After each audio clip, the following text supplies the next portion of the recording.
Hey guys, Chris from Hockey Tutorial here, and today in this video we're going to be taking a look at mid-range skates versus top-end skates or top-spec skates. In this case we're going to be looking at Ccms 9070 versus the top-end AS1. Now when you take a look at these skates from a quick glance, there doesn't seem to be that much difference between them. They seem to look the same aside from a couple of graphical changes, but in terms of their construction, the way that they appear to us at a glance, there doesn't seem to be that much difference. But when you look at mid-range skates versus top-end skates, the price point, they can be a big difference. In this case, the 9070s, currently to date when this video was filmed, are roughly $500, depending on where you look, cheaper than the top-spec AS1. Now, when you look at these skates, what justifies that difference? That's exactly what we're going to look at in this video. If you remember, a while back we created a video on cheap skates versus expensive skates, where we looked at right at the bottom the entry-level skates versus the pro-spec or top-end skates, and we showed you the difference there. The number one comment or suggestion we got in that video was if we could create mid-range versus top-end, and that's exactly what we've got here for you today. Now, similarly to the first video we shot, the differences between top-end and mid-range skates, or mid-range and top-end, can be split down into, you could say, three categories. Now that's going to be the way that the skate's constructed, the durability, and the materials that have been used to construct the skate. Now of course there's subsections that you could go into, like the stiffness, the features, but those kind of relate to one of those three main categories that we've pulled out. Now, very similar to the way we create our skate reviews and overviews, we'll start at the base of the skate and work our way upwards. When we take a look at the 9070s, these have a stainless steel runner or blade. And when we move on to the AS1, these feature a black blade. Now, if you've heard rumors or comments of people saying that this is purely for the look, it doesn't actually have any performance benefits, that isn't accurate. If it's a black steel, that is usually an oxidized steel. Now what this means is that the steel has been treated so it is harder and able to fight things like corrosion, rust, and it's also able to maintain edge life much longer than the standard traditional stainless steel.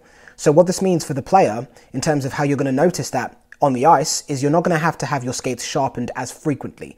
They're also just going to be able to handle a little bit more wear and tear better than what you'd expect the traditional stainless steel blades to be able to handle. So that's how the stainless steel versus the black steel has an effect on your performance. It's not for cosmetics, it does actually serve a purpose. Now, one thing I hear is that when you get your skates sharpened, that coating comes off anyway, so what's the point?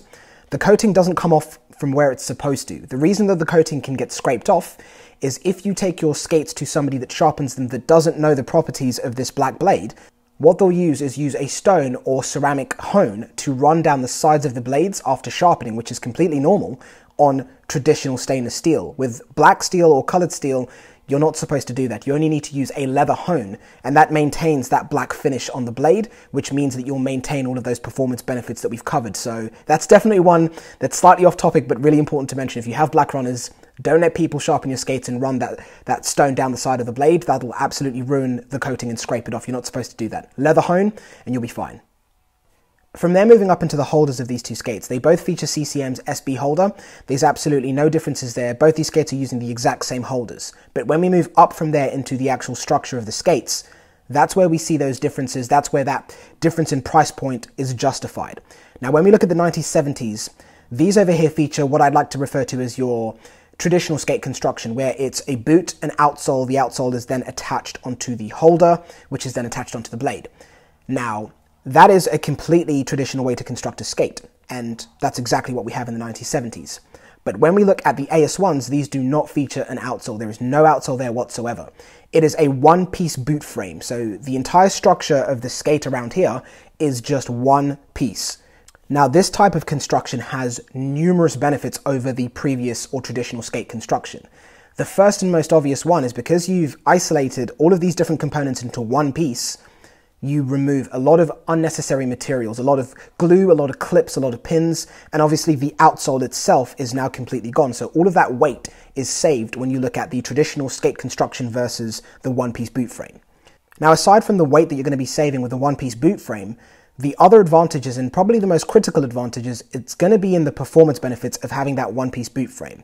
The AS1 is a carbon composite construction, and aside from it being incredibly rigid, incredibly responsive, which is why this material is used, it's incredibly thermoreactive. So what I mean by that is it's very moldable. The entire structure, including the base of the skate where the outsole would traditionally be, all take and mold to the shape of the skater or hockey player's foot. which means that you're going to be getting an incredibly snug, anatomically correct, custom-fitting feel or style of skate with the AS1 compared to the traditional skate construction where it's the outsole and then the actual structure of the boot. Although with the examples that we're looking at today, especially in 2018 more than any other time, CCM have come an incredibly long way with their mid-range skates. Something that we haven't seen before is the features, the stiffness, the general performance that these mid-range skates are able to deliver. Our mid-range example over here being the 9070s features CCM's Metaframe technology, which for the quarter package or the upper structure of these skates is a new system that we've never seen before, which essentially is an ergonomic boot shape. So what that means is that it's going to be able to contour and wrap around the player's foot much better than any other skate that we've seen from CCM in this instance, in this price point. So what this means for the player is although this is a mid-range skate or a mid-level skate, you're still getting a crazy amount of features packed into this, which is going to allow players to be able to perform even at this price point.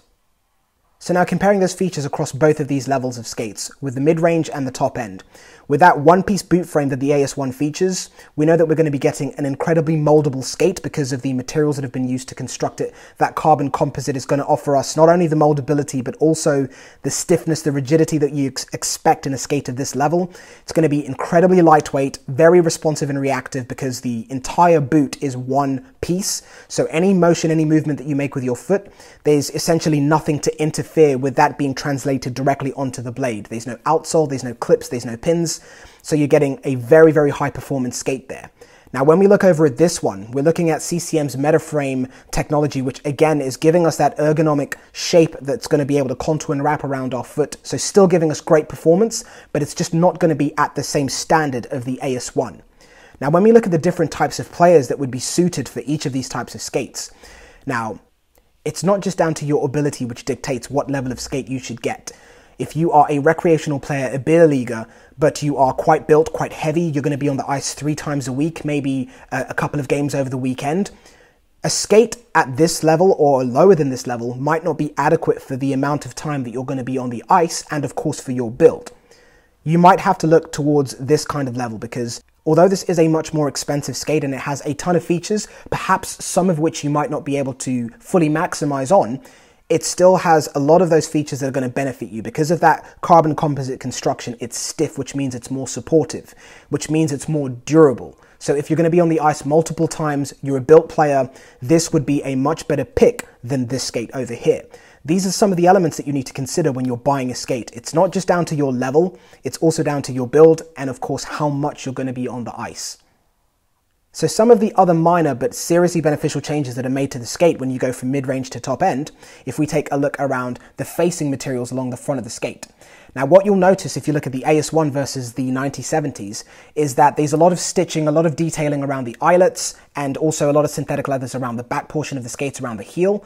And then when we look at the AS1, there is barely any stitching around the eyelets. There is absolutely no synthetic leathers around the back portion of the skates.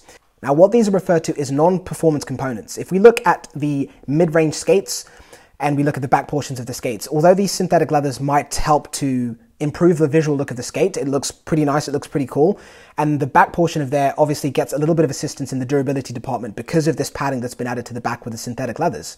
But when we look at the AS1, that isn't there. Now that's not to say the AS1 is less durable because we said it's constructed from a much stronger, much more durable, much stiffer material, that carbon composite, versus the construction of the mid-range skates in this case. But these non-performance components are eliminated when you go for a pro spec or top-end skate. There essentially is nothing on this skate that doesn't benefit the performance of the skate. So what I mean by that is every single piece of material that is on this boot is there because it serves a purpose and helps the skate to perform better than any other skate that's come before it. Even when we look at things like the tongue of the 9070s, in this case we're getting embossed lace bite protection over here with a 7mm thick felt tongue. Now that's not to say that this isn't going to be protective, but when we compare it to the AS1's tongue, this is CCM's Tri-Tech Flex tongue, which features a molded lace bite protection. Now, in addition to the actual felt on this being 10mm as opposed to 7mm on the mid-range skates, all of these Added features in the tongue mean that you're getting 3 layers of material between your foot inside the skate and the outside of the skate. So it's going to be better protected, more comfortable, and more flexible because of the construction of this tongue. These are features that don't quite make it onto the mid-range skates, and another reason that there's a difference between the price points of these two skates and a difference between the way these skates will perform. Some other elements that are adapted on the top-end skates versus mid-range on the outside of the skate is going to also include things like the tendon. These will feature Ccms injected tendons, which is essentially going to be much more durable, much more supportive than what we'd see on the mid-range skate. That's just because of the different levels of, I guess you could say, use and performance that these skates are expected to get.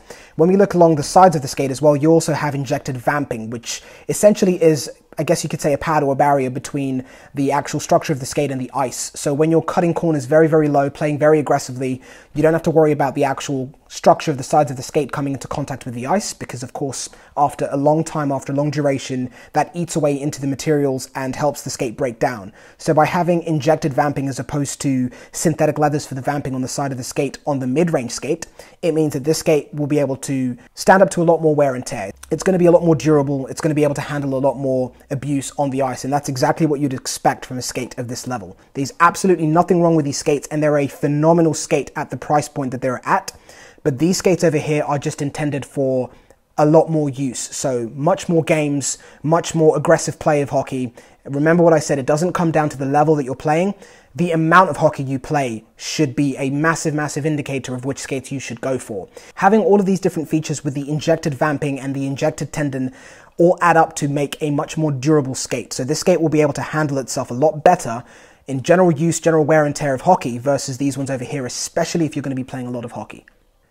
Now from there, taking a look at an area of the skate that can be sometimes neglected, and that's the inside. With the mid-range skates over here, the 1970s, we're getting a HD microfiber liner, so it's going to have some good moisture wicking properties. It's going to have a decent amount of durability inside there, but there's no fancy artwork going on inside there. You still get great features like the pads along the neck of the skate to help with comfort, so when you're in very tight or aggressive turns, the skate will be nice and comfortable. It's not going to be kind of like digging into the higher sections of your foot. And you also do have the wear patches in there, which is a little bit of durable material that's added to the inside liners along the high wear areas, just to make sure that these liners last.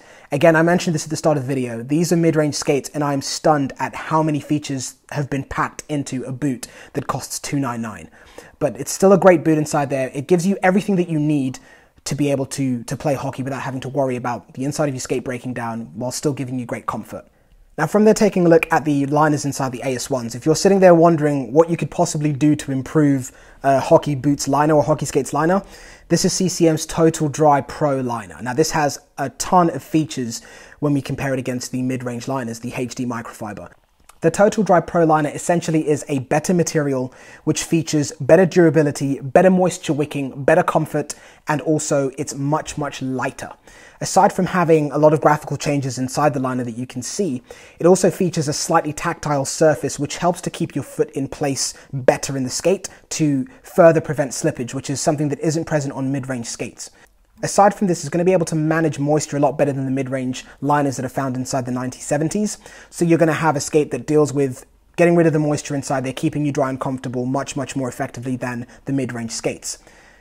Now again, at a glance, aside from the colors and that tactile surface that I mentioned, what's going on with these skates inside the boot is going to be behind the liners. It's going to be in those foams. That's where there's a big, big difference, and that's where all of these features are packed into.